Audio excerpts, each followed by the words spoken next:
மகா உன்னதங்களில் வீற்றிருந்து மடுமக்களை கண்ணோக்கி பார்க்கிற அன்புள்ள ஆண்டவரே, மீண்டும் உம்முடைய பரிசுத்த நாமத்திற்கு கொடான கொடி ஸ்தோத்திரங்களை ஏறெடுத்து தேவ சமூகத்தில் வந்திருக்கிற உங்கள் அனைவருக்கும் இந்த நாளின் காலையில் வாழ்த்துக்களை சொல்லி தேவ சமூகத்தில் கடந்து செல்வதற்கான பலத்தை நாம் பெறுவோம். கர்த்தர் நம்மோடு இருப்பாராக. அன்பான உடன் விசுவாச பிள்ளைகளே, இந்த நாளிலும் நாம் இச்சையடக்கத்தை குறித்த ஒரு சத்தியத்தை கேட்க இருக்கிறோம். டெம்பரன்ஸ் என்றால் என்ன? இதை குறித்து வேதம் நமக்கு கற்றுக் கொடுக்கிற பலன் என்ன என்பதை நாம் சற்று யோசித்து பார்ப்போம். இன்றைக்கு உலகத்தில் எத்தனையோ பிள்ளைகள் இச்சை அடக்கம் இல்லாமல் ஆண்டவர் கொடுத்த இந்த சரீரத்தை கெடுத்து கொண்டிருப்பதை நாம் பார்க்கிறோம்.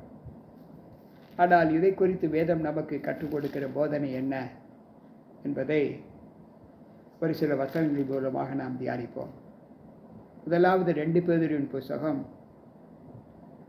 1வது அதிகாரம் 5, 6, 7 வசனங்களை வாசித்தால், இப்படி இருக்க நீங்கள் அதிக ஜாக்கிரதை உள்ளவர்களாய் உங்கள் விசுவாசத்தோட தைரியத்தையும், தைரியத்தோட ஞானத்தையும், ஞானத்தோட இச்சை அடக்கத்தையும், இச்சை அடக்கத்தோட பொறுமையையும், பொறுமையோட தேவ பக்தியையும், தேவ பக்தியோட சகோதர சிநேகத்தையும், சகோதர சிநேகத்தோட அன்பையும் கூட்டி வழங்குங்கள் என்று சொல்லுகிறார். இதில் முக்கியமாக இச்சை அடக்கம் நமக்கு எவ்வளவு முக்கியம் என்பதை ஆண்டவர் அங்கு வெளிப்படுத்தி காண்பிக்கிறார். இந்த இச்சை அடக்கத்திலே நாம் ஆண்டவருக்குள்ளான ஒரு ஜீவிதத்தை எப்படி நாம் ஏற்றுக்கொள்ள முடியும் என்பதை யோசித்து பார்ப்போம். அங்கு பவுல் சொல்லும்போது தீத்துவின் புஸ்தகம் 2வது அதிகாரம் அங்கு 12வது வசனத்திலே பவுல் இப்படி சொல்லுகிறார்: நாம் அவபக்தியையும் லௌகிக இச்சைகளையும் வெறுத்து தெளிந்த புத்தியும் நீதியும் தேவ பக்தியும் உள்ளவர்களாய் இவ்வுலகத்திலே ஜீவனம் பண்ண வேண்டும். நாம் லௌகிக இச்சைகளையும் அவபக்தியை வெறுத்து தெளிந்த புத்தியுள்ளவர்களாய் இந்த லோகத்திலே நாம் வாழ வேண்டும் என்று இங்கு ஆண்டவர் நமக்கு கற்றுக் கொடுக்கிறார். அன்பு பிள்ளைகளே, இந்த உலக ஞானம் நம்மை தேவ சமூகத்தில் சேர்ப்பதற்கு அநேக தடைகளை தானாகவே உருவாக்கி கொண்டிருக்கிறது. அதில் என்ன தடை என்றால் லௌகிக ஞானம், லௌகிக இச்சை. இவைகளை நம்மை விட்டு விலக்க வேண்டும் என்று அங்கு வேதம் நமக்கு சொல்லுகிறது. பிலிப்பியர் 4வது அதிகாரம் 5வது வசனத்தில், உங்கள் சாந்த குணம் எல்லா மனுஷருக்கும் தெரிந்திருப்பதாக கர்த்தர் சமீபமாய் இருக்கிறார் என்று சொல்லுகிறார். சாந்த குணம், நம்முடைய சாந்த குணம் எல்லா மனிதருக்கும் தெரிந்திருக்க வேண்டும் என்று இங்கு ஆண்டவர் சொல்லுகிறார். அன்பு பிள்ளைகளே, 1 கொரிந்தியரின் புத்தகம் 9வது அதிகாரம் 25வது வசனம் இப்படி சொல்லுகிறது: பந்தயத்திற்கு போராடுகிற யாவரும் எல்லாவற்றிலேயும் இச்சையடக்கமாய் இருப்பார்கள். அவர்கள் அழிவுள்ள கிரீடத்தை பெறும்படிக்கு அப்படி செய்கிறார்கள். நாமோ அழிவில்லாத கிரீடத்தை பெறும்படிக்கு அப்படி செய்கிறோம். பந்தயத்திற்கு செல்லுகிற பிள்ளைகள், எந்த போட்டியானாலும் சரி, அந்த போட்டிக்கு செல்லக்கூடிய பிள்ளைகள் தங்களுடைய மாமிசத்தை எவ்வளவு கட்டோடு வைத்து கொள்ள வேண்டும் என்று விரும்புகிறார்கள். இதில் சில கட்டுப்பாடுகளை ஆண்டவர் இச்சை அடக்கத்திற்கு ஆண்டவர் சொல்லி இருக்கிறார். எப்படி என்றால், ஆகாரத்தில் போஜனம் பண்ணுவதில் நாம் முதலாவது கட்டுப்பாடு இருக்க வேண்டும். எப்படி என்றால், அங்கு பிரசங்கியின் புஸ்தகம் 10வது அதிகாரம் 17வது வசனம் இப்படி சொல்லுகிறது: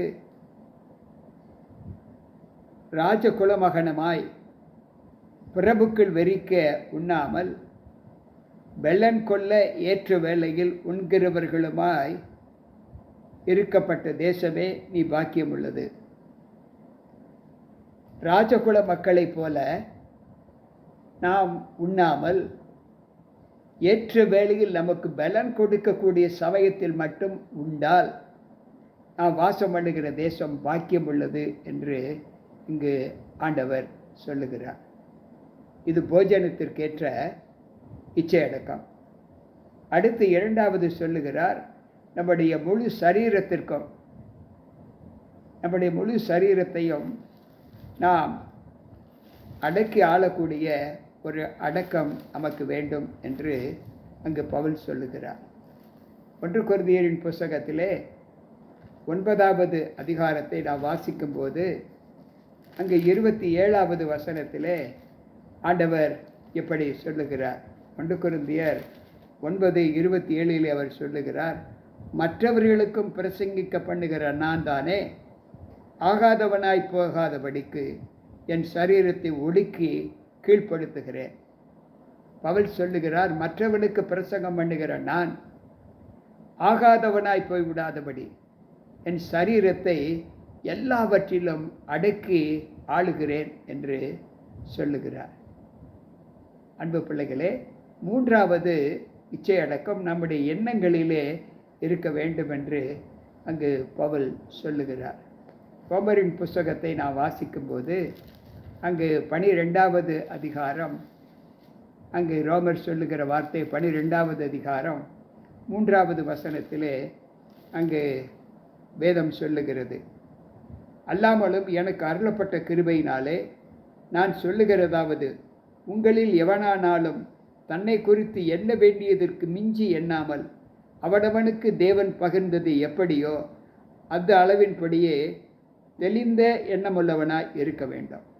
இது நம்முடைய நினைவுகளின் இச்சை அடக்கம். எந்த விதத்திலும் நாம் நம்முடைய நினைவுகளை கட்டுக்குள் வைத்திருக்க வேண்டும் என்று சொல்லுகிறார். அடுத்து அவர் சொல்லுகிற வார்த்தை என்னவென்றால், நாம் குடிப்பும் புசிப்பும் நமக்கு எந்த அளவு தேவைப்படுகிறது என்பதை அங்கு வேதம் நமக்கு கற்றுக் கொடுக்கிறது. இதை குறித்து பவுல் சொல்லும்போது எபேசியரின் புஸ்தகம் 5வது அதிகாரம் 18வது வசனத்திலே அவர் சொல்லுகிற வார்த்தை, துன்மார்க்கனுக்கு ஏதுவான மதுபானம் வெறிவு இல்லாமல் ஆவியினால் நிறைந்து, துன்மார்க்கத்திற்கு ஏதுவான மதுபானத்தினால் நம்மை வெறிகொள்ளக்கூடாது என்று சொல்லுகிறார். நாம் எதை புசித்தாலும் குடித்தாலும் தேவனுடைய நாமத்திற்கென்றே நாம் புசிக்கவும் குடிக்கவும் வேண்டும் என்று இங்கு பவுல் சொல்லுகிறார்.